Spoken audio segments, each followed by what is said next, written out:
नमस्ते बच्चों। बच्चों मैं आपका करण वर्मा। हम लोगों ने आपके लिए एक सीरीज स्टार्ट किया है बीकॉम की, जिसके अंदर हम लोगों ने अभी तक एक चैप्टर आपके साथ किया है ब्रांच। ब्रांच के अंदर अभी तक हमारे पास हुआ है डेटा सिस्टम, जिसके हम आप लोगों के साथ ऑलरेडी 3 क्वेश्चन डिस्कस कर चुके हैं, जिसके अंदर हम लोगों ने इनवॉइस प्राइस, कॉस्ट प्राइस, वो सब चीजें डिस्कस की थी। आज की बेटा जो वीडियो है एक वेरी इंपॉर्टेंट वीडियो है। आज की वीडियो में हम लोग करेंगे डिपार्टमेंटल अकाउंटिंग। तो थोड़ा सा पहले डिपार्टमेंट का मैं आपको इंट्रोडक्शन देता हूँ, उसके बाद बेटा अपने फटाफट रजिस्टर वगैरह निकालो, शुरू करें। तो हम लोग पहले डिपार्टमेंट का इंट्रोडक्शन करते हैं, उसके बाद हम लोग डिपार्टमेंट का एक फुल फ्लैश क्वेश्चन करेंगे। हाँ बेटा कैलकुलेटर दे दो।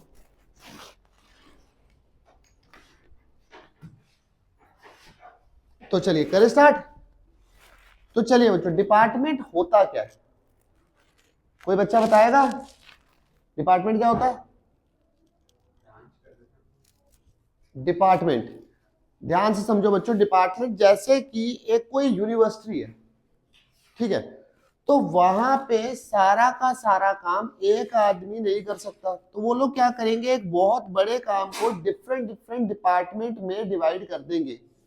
जैसे कि उन्होंने क्या किया, उन्होंने एक, जैसे हमारा वर्मा कॉलेज हो गया, तो हम लोगों ने 3 डिफरेंट डिपार्टमेंट कर दिए बेटा। एक आर्ट्स डिपार्टमेंट कर दिया, एक कॉमर्स डिपार्टमेंट कर दिया, और एक साइंस डिपार्टमेंट कर दिया, ठीक है।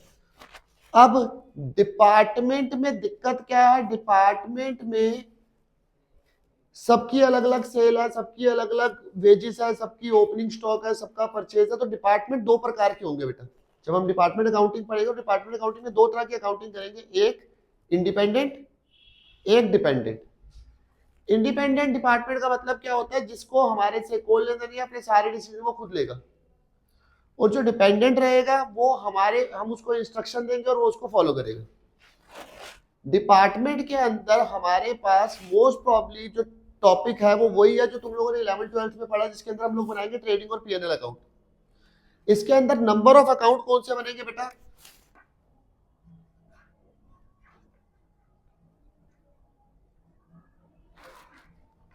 पहला बनेगा बेटा डिपार्टमेंट का ट्रेडिंग अकाउंट, दूसरा अकाउंट बनेगा बेटा इसके अंदर प्रॉफिट एंड लॉस अकाउंट, और तीसरा बनेगा बेटा journal profit and loss account. अब जरा समझना बेटा ये क्या क्या है। ट्रेडिंग और पीएनएल तो आप लोग जानते हैं, आप लोगों ने 11th में भी पढ़ा। ये वाला जो टॉपिक काम आएगा बेटा, ये बीकॉम, बीबीए, सीए फाउंडेशन के अंदर भी ये वाला टॉपिक आएगा आपके पास। तो जरा ध्यान से समझना बेटा, 3 टॉपिक बनेंगे इसके अंदर, ट्रेडिंग, पीएनएल और जनरल पीएनएल।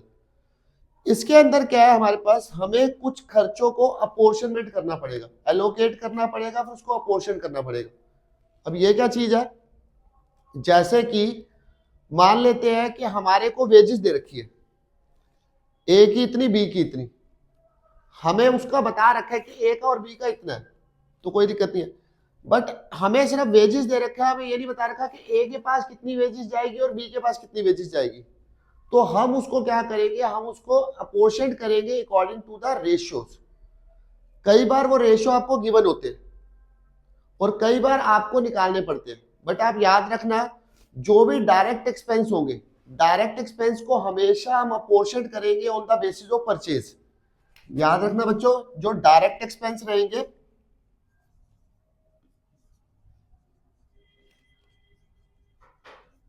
इसको हम जो बांटेंगे वो किसके हिसाब से बांटेंगे बेटा? परचेज के हिसाब से, ठीक है। और जो भी हमारे पास सेलिंग एक्सपेंस होंगे, अच्छा सेलिंग एक्सपेंस के बारे में आप लोग जानते हो बेटा, कौन से होते हैं सेलिंग एक्सपेंस?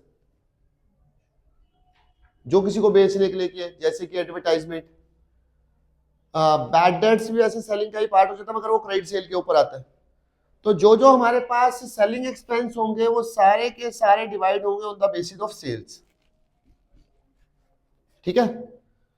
तो सेम वही है। और यहाँ पे एक मैंने देखा बेटा, ट्रेडिंग आपको पता है, पीएनएल पता है, यहाँ पे मैंने जर्नल पीएनएल करके एक अकाउंट का नाम लिखा है। ये जरा समझना बच्चों क्या है, कि जब मेरे को पता ही नहीं लग रहा कि खर्चे में ए डिपार्टमेंट का कितना खर्चा हो रहा है और बी का कितना हो रहा है, तो जिन खर्चों को मैं अपोर्शन नहीं कर पा रहा, उन सब खर्चों को उठा के अपन लोग डाल देंगे कहाँ पे, जनरल पीएनएल।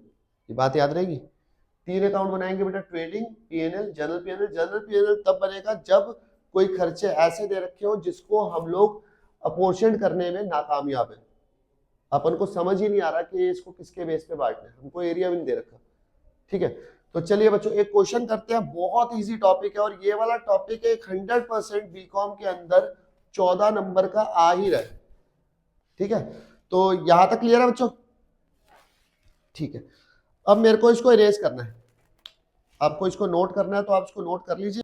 चलिए बच्चों, बच्चों जरा ध्यान से देखिए, आपकी स्क्रीन पे क्वेश्चन आ रहा होगा। उस क्वेश्चन में क्या लिखा है? A company has 2 departments X and Y. The following particular prepare the department trading and profit and loss account for the year 31st March 2022. आपको कुछ इंफॉर्मेशन दे रखी है बच्चों, जरा आप ध्यान से देखिए। दोनों डिपार्टमेंट का आपको opening stock, purchase, wages, carriage, closing stock, printing, sales दे रखी है। नीचे कुछ आपको एडिशनल इंफॉर्मेशन दे रखी है। ये वाला लास्ट ईयर का क्वेश्चन पेपर, ये लास्ट ईयर 2023 का बेटा जो पेपर आया था डीयू वालों का, जरा देखिए यहाँ पे आपको कैरेज दे रखा है, salary, advertisement, general expense, depreciation दे रखा है, मगर उसको बांटने के लिए नीचे बता रखा है advertisement is a portion in turnover. Turnover का मतलब क्या होता है बच्चों? सेल्स। आप बेटा जब आप देख रहे हैं तो आप लोग साथ साथ नोट्स बनाते जाए। तो टर्नओवर मीन सेल्स। एडवर्टाइजमेंट को बांटना है on the basis of turnover, salary in 2:1, depreciation 1:3। उसके बाद आपको लिखा हुआ था कि department expense, general expense are apportioned in the ratio 3:1। तो चलिए बच्चों हम स्टार्ट करते हैं। सेम वही है बेटा, डिपार्टमेंट का पहले हम लोग ट्रेडिंग बनाएंगे और प्रॉफिट एंड लॉस बनाएंगे। अगर कुछ अपोर्शन नहीं हुआ तो जनरल पीएनएल बनाएंगे। तो सबसे पहले जब आप ट्रेडिंग अकाउंट बनाते हैं तो आपको ध्यान होगा, तो सबसे पहले आप क्या लिखते हैं? 2 ओपनिंग स्टॉक। उसके बाद 2 में आता है 2 परचेज। बाय में आप लोग लिखते हो बाय सेल्स, और बाय में ही आपके पास आता है बाय क्लोजिंग स्टॉक।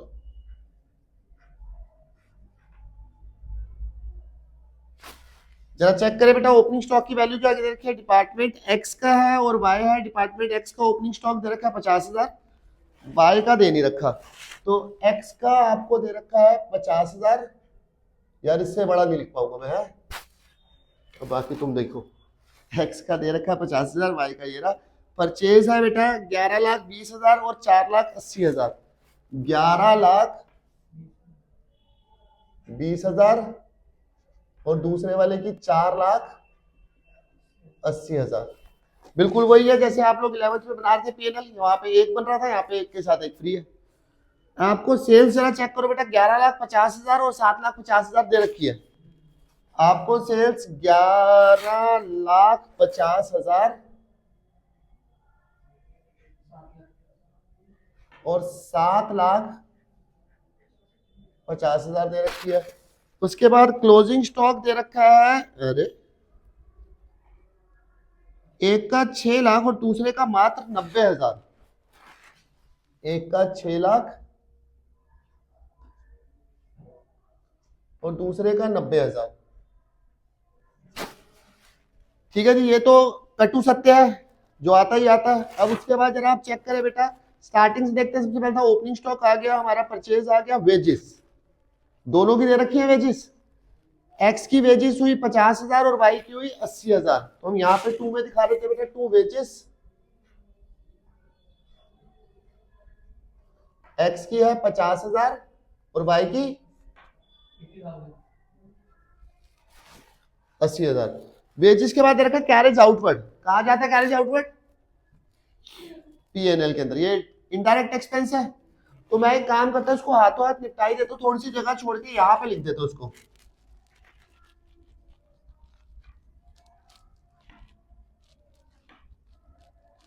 अमाउंट क्या है?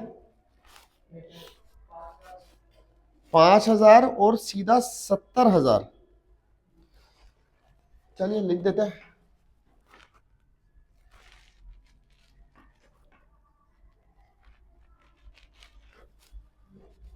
कैरेज आउटवर्ड आ गया। उसके बाद आपको क्लोजिंग स्टॉक में जो दिखा चुका प्रिंटिंग एंड स्टेशनरी कहाँ आता है बेटा, डायरेक्ट है इनडायरेक्ट है, ट्रेडिंग पीएनएल, पीएनएल। तो प्रिंटिंग एंड स्टेशनरी आपको दे रखा है 10,000 और 8,000, तो ये यहाँ पे आ जाएगा बेटा 2,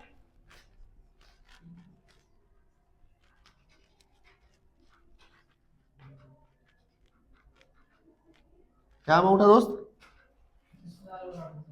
10,000 एक्स का है और वाई का 8,000। अंग्रेज सेल्स दिखा दी हम लोगों ने, ये तो तुम्हारे को साफ साफ बता रखा था, है ना, कि एक्स का कौन है और वाई का कौन है।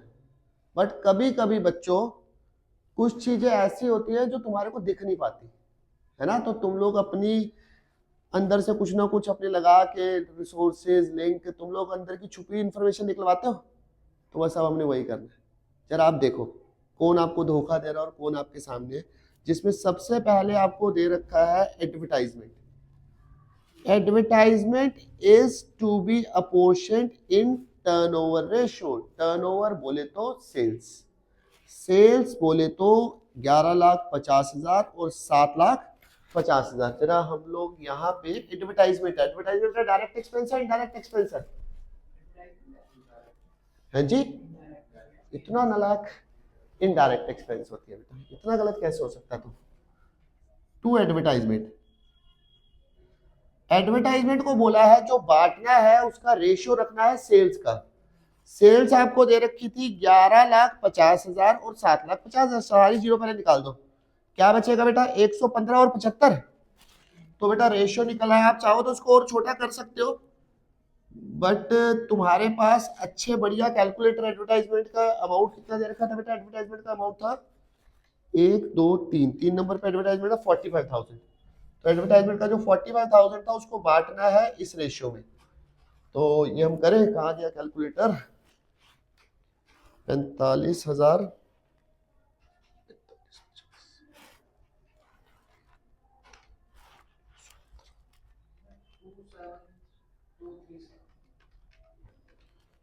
27,237 है ना। तो ये बेटा पहले वाले का आ गया 27,237 कर देते बेटा। जब आपने इसको देखा होगा तो 236 पॉइंट कुछ आ रहा होगा, जब इसको राउंड करेंगे तो 237 हो गया। और जब हम दूसरे के लिए करते हैं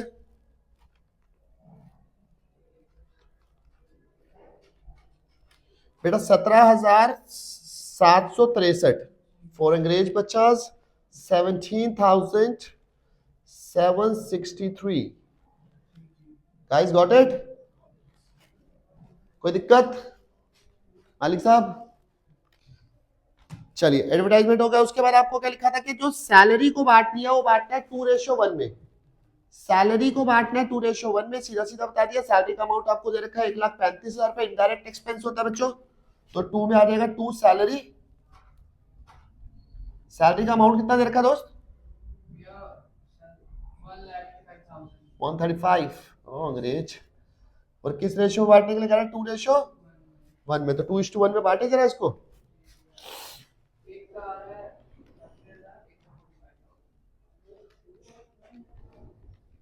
नब्बे, तो इसका आ गया 90,000, दूसरे का आ गया 45,000। लाइन थोड़ी बढ़ा देते हैं, कैमरे वाले बाबू विजिबल है। सैलरी हो गया। उसके बाद आपको लिखा था डेप्रिसिएशन 1:3। डेप्रिसिएशन के बारे में आपको एडजस्टमेंट नंबर 5 भी दे रखी है, उसमें लिखा था डेप्रिसिएशन 25% ऑफ प्लांट। प्लांट की वैल्यू थी 24,000, 24,000 का 25% निकालते तो 6,000। तो डेप्रिसिएशन में इनडायरेक्ट एक्सपेंस होता है बेटा, तो 2 डेप्रिसिएशन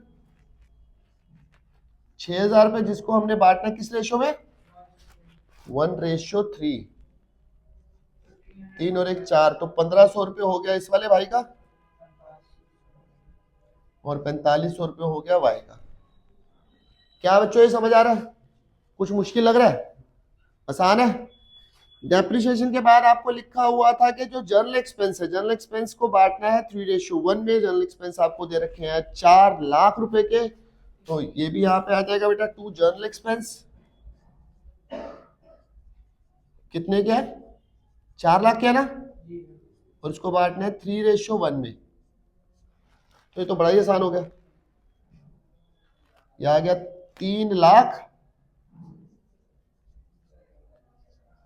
और दूसरे वाले का 1 लाख। कोई दिक्कत? अभी स्टार्टिंग में मैंने आपको बताया था कि जो भी डायरेक्ट एक्सपेंस होते हैं उनको हम लोग अपोर्शन करते हैं हमेशा in the respect of purchase, और जो सेलिंग एक्सपेंस होते हैं उनको अपोर्शन करते हैं on the basis of sales. सब तो बढ़ गया, एक सिर्फ एक रह गया कैरेज इनवर्ड। कैरेज इनवर्ड का अमाउंट रखा है आपको 30,000। तो कैरेज इनवर्ड को बेटा जब आप लोगों ने अपोर्शन करना है या और भी कोई डायरेक्ट एक्सपेंस के बारे में अगर जानकारी ना हो तो उसको हमने बांटना होता है on the basis of purchase. Purchase आपको दे रखे 11,20,000 और 4,80,000, मतलब रेशियो आ जाएगा 112 और 48। तो यहाँ पे पहले हम लोग लिख लेते हैं 2,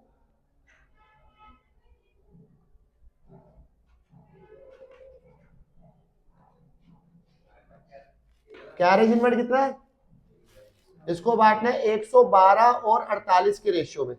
112 और 48 के रेशियो में बेटा इसको बांटो 30,000 को, क्या आएगा 48,000 को कितना कह रहे हो बच्चे, 21 और 9, 21,000 रुपये आ गया इसका और 9,000 रुपये आ गया यहां से। बस ये आपका क्वेश्चन हो गया। इस क्वेश्चन में सबसे पहले आपको निकालना पड़ेगा ग्रॉस प्रॉफिट, जिसको हम लोग ट्रांसफर करेंगे प्रॉफिट एंड लॉस के अंदर, और फाइनली आपके पास निकलेगा नेट प्रॉफिट या नेट लॉस। तो इसको जरा देखते हैं।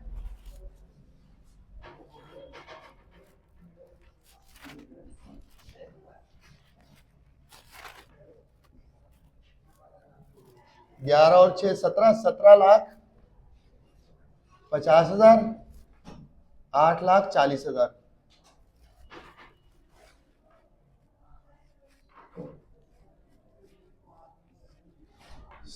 17,50,000 और 8,40,000।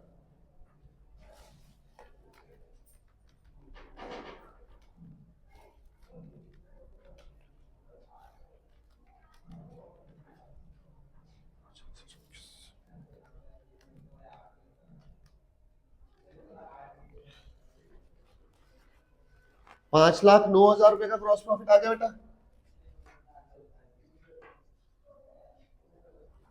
To gross profit balancing figure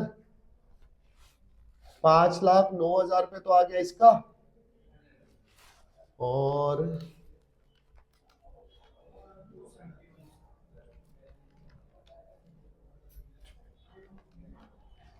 $271। तो इसको यहां पे ट्रांसफर कर लेंगे बेटा बाय ग्रॉस प्रॉफिट 5,09,000 और 2,71,000। ठीक है, तो इस साइड तो और कुछ भी नहीं है।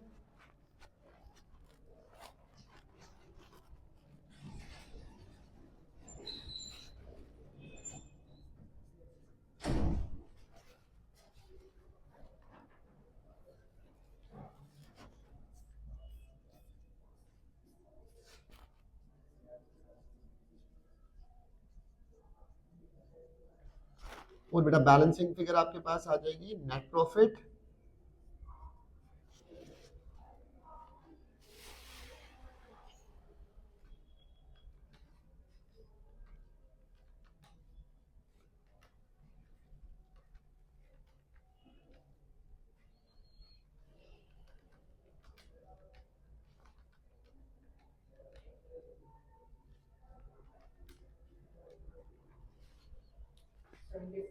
₹25,737 दूसरे का आ रहा है, बिल्कुल ठीक है। 25,737 रुपये आ गया इसका, और उसका बता रहे हो बेटा आपके पास आ रहा है 75,263। 75,263। तो ये आया बच्चों आपके पास प्रॉफिट। बताएं बच्चों, समझ आया होगा? बच्चों आप इसको करें, वैसे हम लोग इन्वेंट्री की भी वीडियो साथ साथ ही अपलोड करेंगे, तो कोई ऐसी दिक्कत है नहीं है, मतलब हो जाएगा इस मंथ में। और आप लोगों के लिए नेक्स्ट वीडियोस ऑनवर्ड लॉ की भी वीडियो स्टार्ट हो जाएंगे। आप करें, आप कमेंट में बताएं बच्चों, जिस भी टॉपिक में आपको दिक्कत आ रहा है हम लोग पहले कोशिश करेंगे उसकी डाल देंगे। और एक और जो ये बताया कि आप लोगों के एग्जाम कब से स्टार्ट, तो उसी हिसाब से हम लोग कोशिश करेंगे कि 20-22 जब भी आपके एग्जाम होंगे उससे 10 दिन पहले सिलेबस की सारी वीडियो आ जाएंगी आपके लिए। तो आप लोग करें बच्चों, बाकी फिर मैं आपसे मिलता हूँ नेक्स्ट वीडियो में। Goodbye, take care.